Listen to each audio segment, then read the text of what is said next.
2年又2年，轉世終於憑空出世。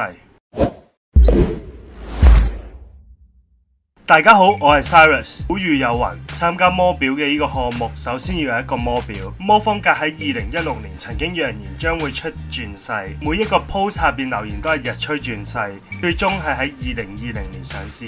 歷時4年，到底有咩特別呢？據我推測，需要用4年做一個 clock， 係因為以下嘅2個重點。第一就係零件太多，每一個零件都需要一個模，而每做一個完美嘅零件需要用唔同嘅模具，所以開支必定係好大，性價比亦都唔高。第二就係 clock 唔係一個主流嘅項目 ，clock 經常係俾人講話將會俾官方移除嘅項目，所以可能避免推出之後就好快俾人移除，造成大大嘅浪費。呢一個亦都係一個有雞先定有蛋先嘅概念。我認為推出 clock 嘅動力就係 Cubicle、聖手同埋靈奧等嘅品牌開始推出咗自己嘅 clock， 加上磁石改裝嘅發展，完全可以活化呢一個項目，令到 clock 呢個項目更加多人參加。我先介紹一下轉世，每一個刻度都有一粒好細嘅磁石，增強佢嘅定位感，減少咗指針唔準而出現卡標嘅情況。中間嘅立柱有4粒大嘅磁石，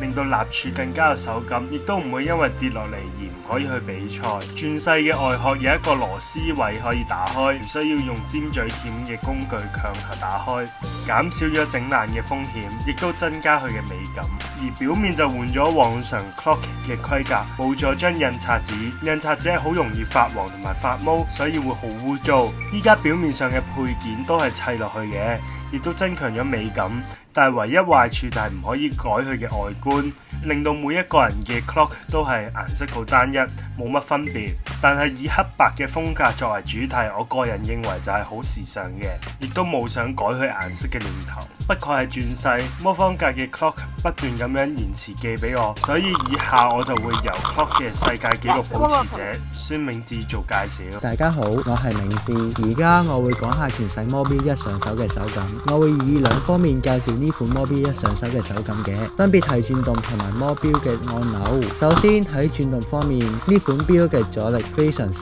轉動魔表所需要嘅力度同其他市面上嘅魔表比較都要少。呢款表亦都唔會有嚴重嘅卡頓問題，但係有時你唔會發覺自己轉多或者轉少。例如我想轉5步，但係結果轉咗6步或者4步，呢個係因為轉動唔同嘅步數所需要嘅力度相若，呢個問題會導致好多不必要嘅失誤。除此之外，你推高越多嘅掣，魔表嘅速度會越慢。例如喺推高個掣，魔表會非常順滑，你甚至可能唔會感受到魔表嘅磁鐵。如果你推高所有掣嘅話，魔表會變得相對地慢，你亦都會感受到非常之強嘅磁力。魔表所需要轉動嘅力度會變得唔一樣，令到上手嘅手感變得有啲奇怪。其次喺魔表嘅掣嘅方面，唔似其他市面上嘅魔表，呢款魔表嘅掣嘅質感係非常之平滑嘅，喺推高或者撳低啲掣所需要嘅力度係非常之少。對我嚟講，呢款表嘅掣係我用過嘅魔表裏邊最好嘅。總括而言，轉世魔表一上手嘅手感係市面上最好嘅，但係呢款魔表仍然有進步嘅空間，只要有少量嘅練習，就算係初學者都可以習慣呢款魔表嘅手感嘅。